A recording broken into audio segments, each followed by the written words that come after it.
Welcome back to another LinkedIn. No, it's not a LinkedIn Live. Oh, my lordy. It's the Making Events Awesome live stream. It just happens to go on LinkedIn as it goes on Facebook, as it goes on the other thing. So, it's all joyous. I don't know about you, but whenever you've been to a conference, you may have seen with the exhibitors or the sponsors, they'll have a bowl, I call it a goldfish bowl, but typically it's a glass vase or bowl. You lob your business card in, you could win a prize. Most people do that really badly. Really badly. Hey, by the way, Warwick Merry here, triple certified event professional, event host, and just an all-round fun guy who likes to make events awesome. Welcome to the live stream. I want to talk to you about how do you make these lucky draw prizes really work? Because most people cheat. Yes, they do. So I've hosted events where we've had, let's say, 5 or 6 different sponsors, all with the lucky draw prize, giving away a bottle of scotch or an iPad or something. And so when it comes time for the prize draws, they all want it to be announced. And so I'm going around going, tell me, who's the winner? And you see them actually pick the business cards up, shuffle through and go, oh, yeah, this is the CEO of Whizbang. We want their business. They're the winner. Like, it's blatantly cheating. Blatantly. And in this particular instance, all 5 of them wanted that bloke to be the winner, and it was a bloke, because they wanted his business. He was so embarrassed to win every single prize, and the rest of the audience went, this is rigged. Absolutely rigged. So step 1, don't cheat.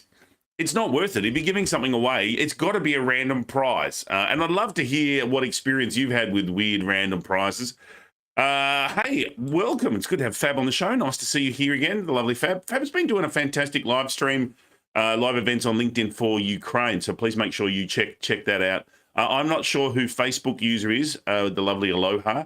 If you go to, I've lost the link. There's a link you got to go to so I can find out who you are. Anyway, let's just get back to it. So they cheat every single time, so don't cheat. Now, so the other thing also is you're giving away the wrong prize. Here's the thing. If you have a bowl that says, win this bottle of scotch or this posh bottle of champagne, all you're going to get is people who go, oh, geez, I wouldn't mind winning that bottle of champagne. Boy. I see a lot of iPads. iPads were really trendy there for a while, and you put the card in and it's like, yeah, I want an iPad. So all you're doing is collecting data on people who want to win an iPad, who want to win a bottle of scotch, who want to win a bottle of champagne, which is of no use to your business whatsoever. Unfortunately, people get confused and they want to get a whole lot of names in there versus getting the quality name. So here's how you make it work well. Step 1. You've got to make sure your strategy is right. Because why are you doing this? You've got to start with the why. Why am I doing this? And the thing is, I don't want just names. I want leads. I want qualified leads. I want people who want to buy my stuff. So therefore, I want to give away something so that people who want my stuff can see it. So for example, if you're a software company, maybe you'll give away 6 months license, maybe a 12 months license, maybe it's a lifetime license deal to one person. That way, the only cards that go in the bowl are the people who want to buy your stuff or the people who are interested in your stuff. Now, some people will say, oh, yeah, but that means I'm only going to get 10 people in the bowl versus, say, 100. It's fantastic. How good is that? Because then you've only got to follow up 10 people who are actually interested in your product or service versus 100 people who are like, oh, I just wanted to win the bottle of scotch. So make sure that the prize you're giving away is relevant to what you do and is of a value add. So it can't just be a token thing. It's got to be significant, but it can be, if it's a physical thing, maybe it's a free install or a free implementation or a day of consulting or day of training or something that's of value to whoever wants to buy your product. So if you only get 2 cards in the bowl, brilliant, because that's 2 people who really want your stuff. Second thing is, please do a random selection of the winner. Like, really, if you can, get someone else to draw the prize so we can physically see an independent person sticking a hand in the bowl. Because otherwise, when you cheat, it looks crap. It looks really bad. It reflects badly on you. The winner knows it's been cheated. They're like, you just want my business. And having spoken to some of the people who are won, they're like, I'm not going to do business with these guys because their ethics are poor. Because you're seeing it on display. So make sure that you've got something that is of value that people want and you do a random selection. I have to say that again. So many people rig the outcome. Don't do it. Just don't do it. Yeah, you're so right, Fab. Like every time they cheat, they just bring it up and you just like, don't do it. Just don't do it. And bring attention to it. You know, in what the good thing about these lucky prize draws are, it's a great conversation starter.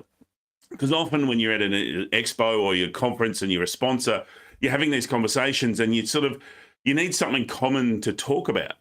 And so you can have that conversation. I'm getting a couple of people from Facebook who are like, oh, I never win. You've got to just use the force, trust, and it'll be given to you.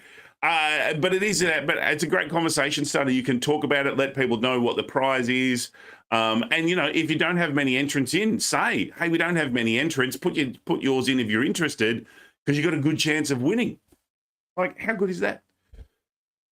I love them. I got to tell you, I think those prize draws are gold if you do them right.